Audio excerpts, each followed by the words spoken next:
Hello and welcome to our podcast episode on understanding the customer, where we will be diving into empathy mapping and target personas. Today, my guest is Lisa Pascaline. Lisa is a lecturer at the Institute of International Management and Entrepreneurship here at the University of Applied Sciences in Graz. Her special focus lies on entrepreneurial mindset and human-centric approaches as design thinking. She has been working for LinkedIn in the last 2 years and can certainly share with us some of her very interesting experiences and learns. So, Lisa, let's get started. Thank you for having me. I'm really excited to talk to you today. Lisa, could you explain the concept of empathy maps and how they can be used to better understand customers? Yeah, sure. But before diving into the empathy map itself, I'd like to start by talking about empathy. You know how it feels when someone really gets you, really understands you, right? That's what business should do with their customers. So, empathy in the business context is about genuinely understanding your customers' feelings and experiences, not just their wants. So sometimes people think being empathetic is a soft things, like weaknesses, but it's actually a secret strength. Empathy is a powerful tool for building strong relationships and loyalty with your customers. So not only about thinking that customers are always right, but about truly listening to them, understanding their feelings, and then make something that really helps or excites them. Well, and coming back to your question that about the concept of empty map, actually empty map is essentially a tool that helps business and innovators to step into their customer shoes.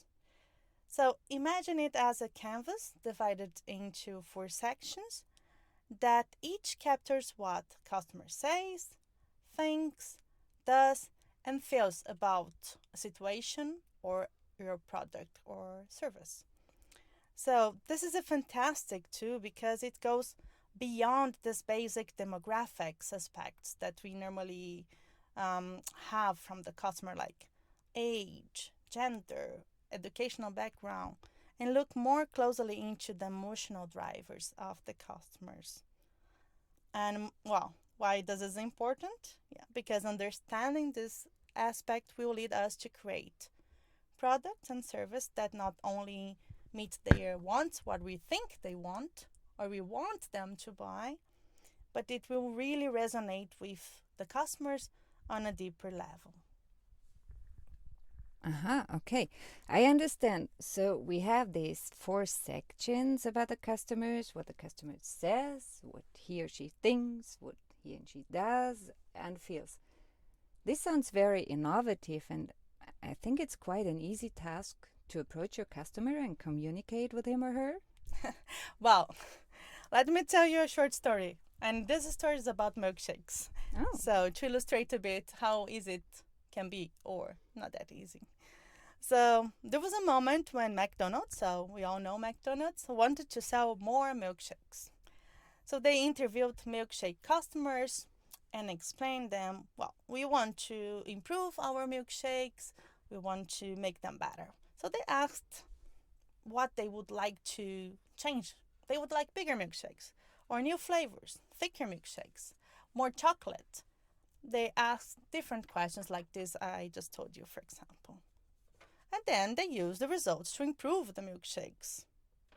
But actually, no matter what they did, people were not buying not even one more than what they were buying before. Mm-hmm. So they were really stuck and they say, well, let's call this guy named Clayton Kirstensen, a consultant in the US, to figure out what's going wrong. Well, if you Google about him, if you don't know him, just go and has a great job on the centric approach.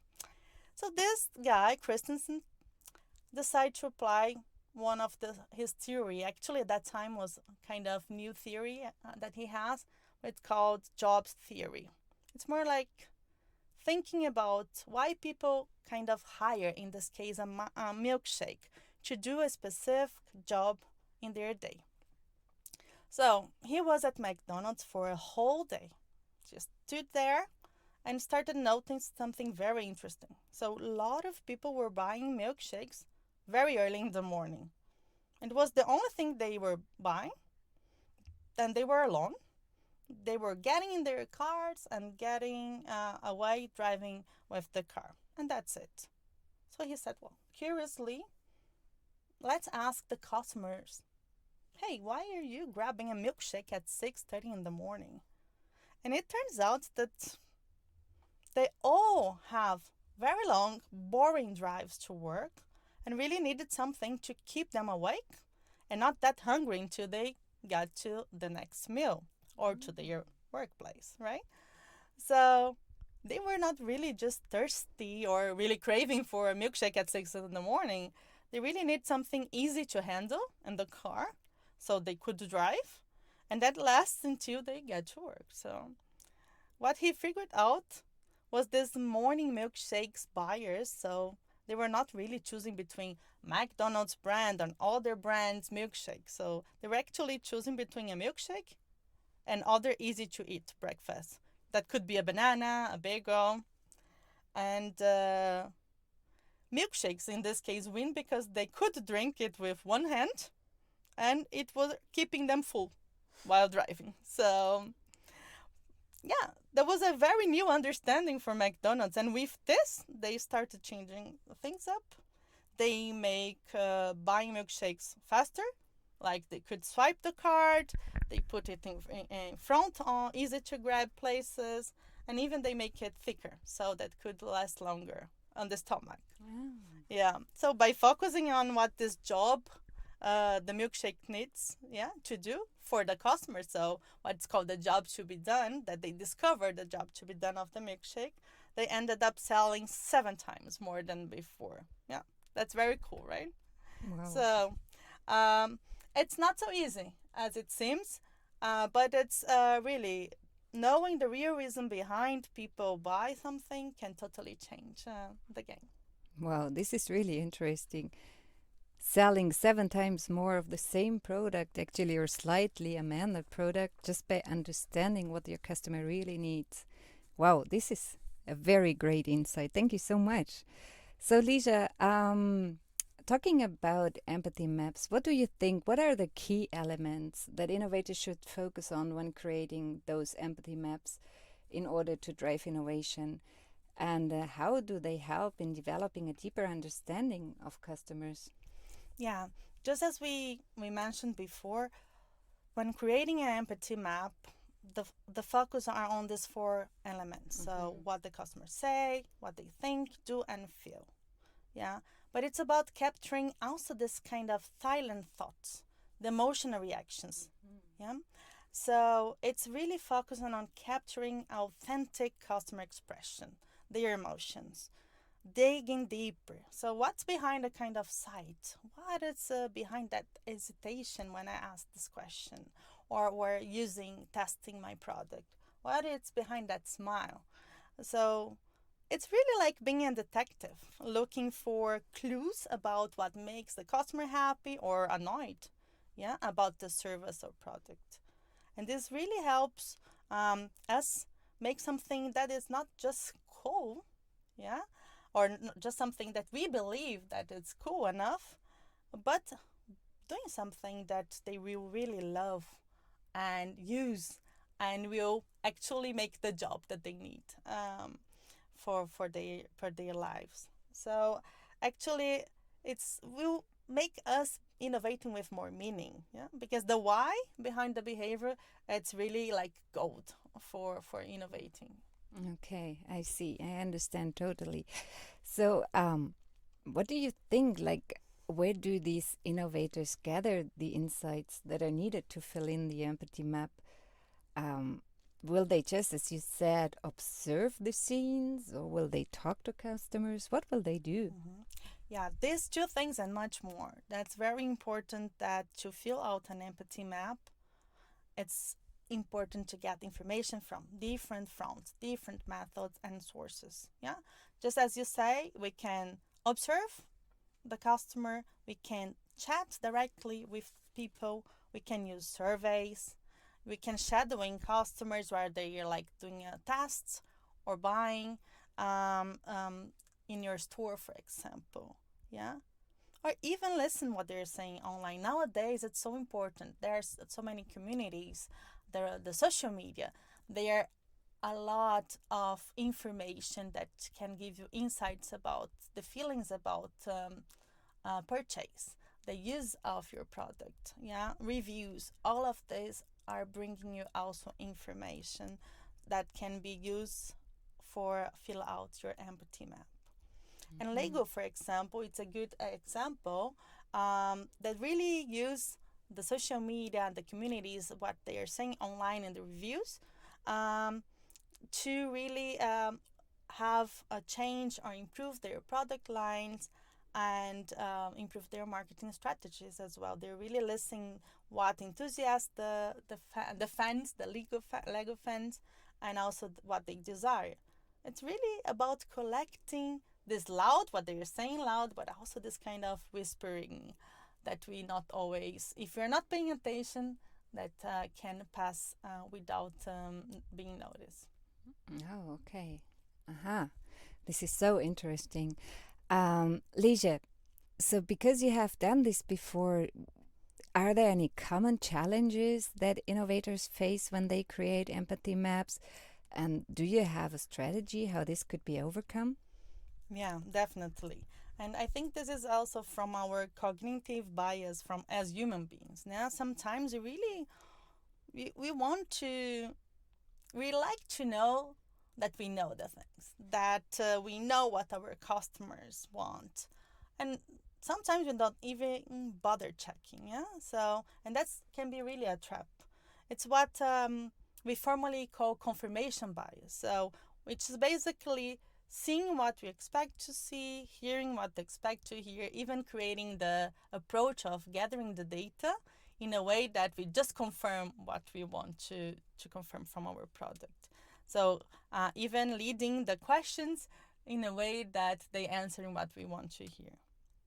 So to avoid it, just as you say, I would suggest bringing different kinds of people into the project, into the team, into the data gathering. So that helps you not hearing only one side of the story and have different minds looking and different eyes and ears looking at the perspectives of the customer. So, and the second thing I would say, it's very important to continuously looking at the results, not only putting the information in an empathy map and has it as a true thing, but refining it.